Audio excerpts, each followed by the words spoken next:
Oi, maravilhosa! Que a vida de Deus esteja sobre a sua vida e sobre toda a sua casa nessa sexta-feira.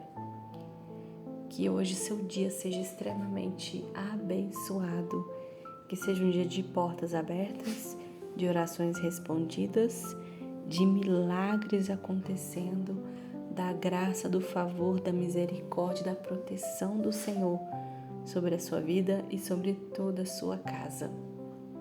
Nós vamos refletir hoje no Salmo de número 38, do versículo 8 ao versículo 15, que diz assim: Sinto-me muito fraco e totalmente esmagado, meu coração geme de angústia. Senhor, diante de ti estão todos os meus anseios, o meu suspiro não te é oculto. Meu coração palpita, as forças me faltam, até a luz dos meus olhos se foi. Meus amigos e companheiros me evitam por causa da doença que me aflige. Ficam longe de mim os meus vizinhos. Os que desejam matar-me preparam armadilhas. Os que me querem prejudicar anunciam a minha ruína. Passam o dia planejando traição. Como um surdo, não ouço. Como um mudo, não abro a boca. Fiz-me como quem não ouve e em cuja boca não há resposta. Senhor, em ti espero. Tu me responderás, ó Senhor meu Deus. Esses versículos que nós acabamos de ler do Salmo 38 fazem parte de uma oração de Davi no meio de uma grande angústia. Aqui, Davi estava profundamente abatido físico e emocionalmente. Ele reconheceu o seu pecado e estava clamando a Deus por misericórdia. Essa situação que ele descreve como dor, solidão e opressão com seus inimigos, tramando o tempo todo contra ele, e os seus amigos se afastando, nos fazem acreditar e enxergar que Davi estava num período depressivo da sua vida. Ele está se lamentando por causa das consequências dos seus erros, mas também ele está expressando aqui a sua confiança em Deus, mesmo diante de um cenário tão triste, tão difícil, tão pesado e tão doloroso. Quantas vezes nós estivemos em momentos de dor, de luto, de tristeza profunda, de dificuldade, e mesmo assim a palavra do Senhor vinha como uma flecha ao nosso coração, nos encorajando a continuarmos lutando, a continuarmos insistindo, resistindo aos dias maus para nos mantermos no nosso propósito. Esse texto que lemos aqui reflete um profundo sentimento de desespero, mas também a esperança de que Deus ouvirá e responderá ao clamor do justo. É claro que nós sabemos que o Senhor se compadece da nossa situação.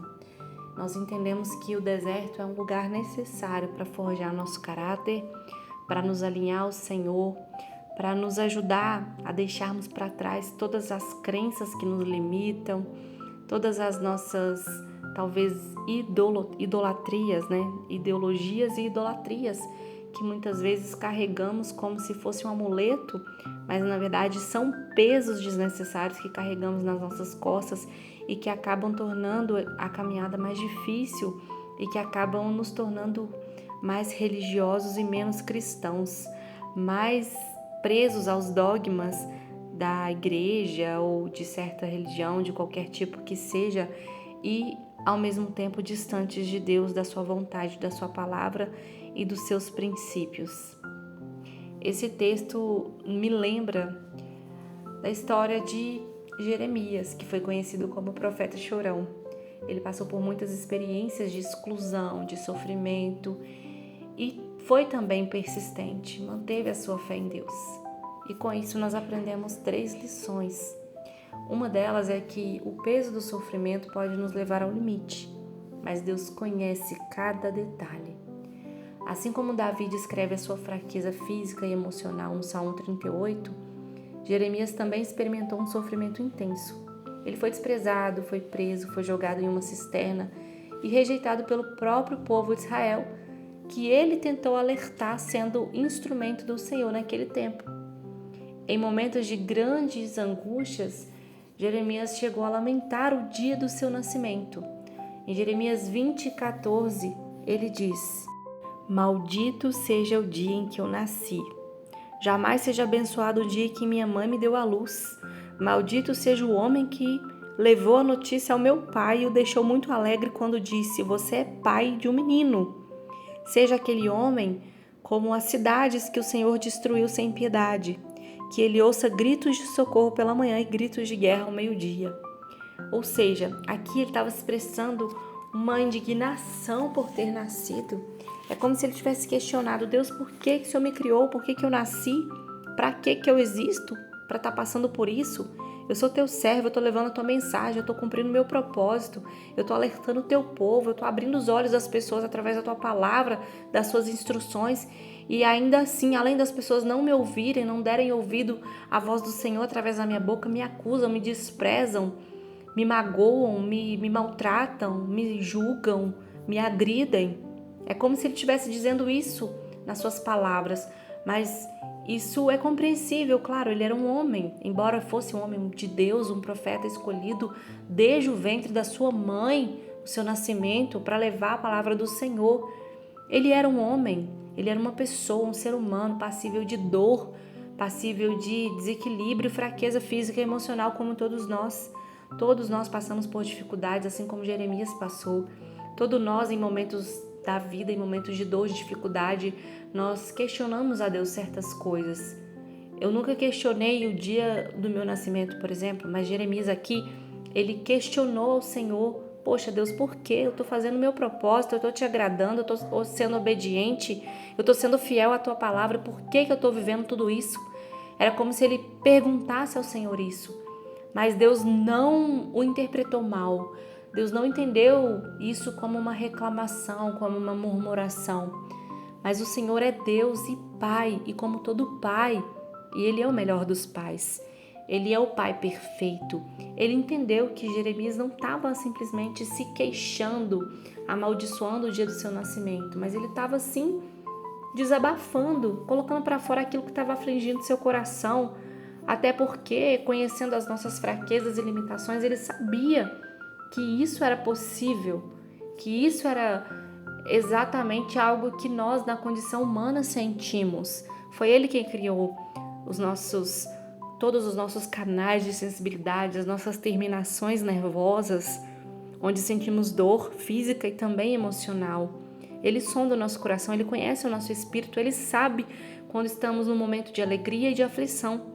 E ele conhecia o coração de Jeremias naquele tempo. E Jeremias, mesmo nesse momento de dor, sabia que Deus via a sua aflição. Nos momentos de maior desespero, quando até as forças físicas parecem nos abandonar, nós podemos confiar em Deus, porque Ele conhece profundamente a nossa dor. Nada está oculto a Ele e Ele não nos abandona, mesmo nos momentos mais sombrios, onde parece que todo mundo decidiu nos abandonar, mas o Senhor, esse jamais nos abandona. A segunda lição que nós aprendemos com esse texto é que a solidão e a traição muitas vezes vão fazer parte do caminho dos justos. Aqui no Salmo 38, Davi fala sobre o abandono dos seus amigos e dos seus familiares. Isso também Jeremias viveu. Ele foi perseguido não apenas por estranhos, mas também pelas próprias pessoas que ele amava e queria proteger. Aqui no Salmo 38, no versículo 11, vemos como o justo pode ser salvo de ciladas e traições. É impressionante como, na maioria das vezes, as pessoas que mais nos ferem, nos traem, são as pessoas que menos esperamos, as pessoas mais próximas, aquelas que deveriam estar mais próximas de nós, talvez nos apoiando, intercedendo por nós, nos fortalecendo, mas são justamente essas pessoas que se levantam contra nós, que difamam, que caluniam, que falam mal, que enganam, que passam para trás, que invejam. Infelizmente, nós não estamos livres disso. Nós entendemos que a solidão e a traição podem sim atingir momentos de sofrimento na nossa vida, mas isso não significa que estamos sozinhos. Ainda que a mãe abandone os seus filhos, o Senhor jamais nos abandonará, é o que diz na palavra. Nós talvez nos questionemos muitas vezes: Senhor, por que fulano? Por que tal pessoa que eu confiava, que eu amava, me decepcionou, fez isso comigo? E a resposta é simples: porque o fulano também é gente, porque o fulano também é humano, porque o fulano também é falho e está passível de pecar assim como nós. Se nós não tivermos alinhado ao Senhor e formos lapidados por Ele, pelo Espírito Santo, a tendência é que nós sejamos essas pessoas que ferem, que traem, que decepcionam, porque também somos humanos e estamos passíveis a isso. A lição número 3 que nós aprendemos nessa história é que o silêncio em meio às acusações é uma demonstração de confiança em Deus. Ficar calado diante de acusações, principalmente acusações injustas, não é fácil. Eu nem vou falar que é para os fortes, porque eu não acredito que nós somos fortes quando resistimos às acusações de boca fechada, apenas nos conectando ao Senhor, apenas refletindo sobre aquilo, apenas sentindo, sem colocar para fora a nossa frustração, a nossa raiva muitas vezes. Não é coisa de forte, isso é coisa de gente moldada pelo Espírito, porque até as pessoas fortes têm momentos de fraqueza, mas as pessoas que são lapidadas pelo Espírito, elas conseguem avançar e romper, mesmo com as suas maiores dificuldades. Aqui no Salmo 38, do versículo 13 ao 15, Davi descreve sua decisão de não responder às acusações. Ele diz que confia em Deus e que a sua resposta seria a sua defesa, ou seja, a resposta de Deus é quem o defenderia. Jeremias também se calou diante de muitas injustiças e perseguições, entregando sua causa nas mãos de Deus. Essa postura de silêncio não é fraqueza, mas é o sinal de confiança em Deus, confiança de que Deus é quem faz justiça no tempo certo. Nem sempre nós precisamos nos defender ou responder aos ataques que recebemos. Às vezes o melhor caminho é permanecer em silêncio, esperando que Deus, em sua sabedoria e justiça, nos defenda e nos justifique nos momentos certos e oportunos. Esses versículos que lemos aqui, do 8 ao 15, no Salmo 38, fizeram um paralelo à vida de Jeremias, ao momento que Davi estava vivendo quando escreveu esse salmo. Eles nos ensinam que o sofrimento é pesado, o abandono dói, os momentos de aflição são terríveis muitas vezes, mas é muito importante que nós confiemos em Deus, mesmo quando o mundo parece estar totalmente contra nós. Confiar em Deus e permanecer nele, permanecer fiéis ao nosso propósito, aquilo que Ele colocou no nosso coração, aquilo que Ele nos chamou para fazer, é fundamental para prosperarmos nesse propósito, para termos êxito, para sermos bem-aventurados na nossa entrada, na nossa saída e em tudo aquilo que fizermos, porque quando estamos alinhados à palavra do Senhor, quando estamos ajustados ao coração do Pai e quando somos lapidadas pelo Espírito, nós avançamos e prosperamos no nosso propósito. Vamos orar? Senhor Deus e Pai, eu te agradeço por mais esse dia e por essa palavra. Eu apresento cada vida que ora comigo, que ouve essa mensagem e que sentiu o toque do Teu Espírito falando ao seu coração. Que o Senhor, Deus, que é Pai, que é justo juiz, venha primeiramente nos convencer do pecado, da justiça, do juízo. Abre os nossos olhos para aquilo que não estamos enxergando, quebranta o nosso coração e tira toda a dureza dele. Tira toda a dureza do coração, toda a cegueira espiritual dos nossos olhos que nos impedem de enxergar as boas coisas que o Senhor tem feito, mesmo em cenários de caos e dificuldade. Senhor, nos ajuda a sermos lapidadas pelo Espírito, a não resistirmos o Seu trabalhar em nós, que nós sejamos inteiramente entregues, moldadas, lapidadas pelo Senhor e que possamos avançar em Ti e prosperar no nosso propósito, para que o Teu nome seja glorificado na nossa vida, que nós possamos entender que a tristeza e a dificuldade fazem parte da caminhada contigo, porque como disse o Senhor, No mundo nós teremos aflições. Esse mundo jaz no maligno e aqui sim é uma vida de dificuldade e de sofrimento. Mas nós já herdamos a vida eterna que a cruz nos proporcionou e nos garantiu o livre acesso ao Senhor. Portanto, te agradecemos por isso e te pedimos que continue trabalhando em nós, nos fortalecendo no dia mau, nos dando graça para vencer as dificuldades e cada dia mais nos entregando ao Senhor e ao propósito que o Senhor tem para cada uma de nós. Eu oro a Ti em nome do Pai, do Filho e do Espírito Santo de Deus. Amém.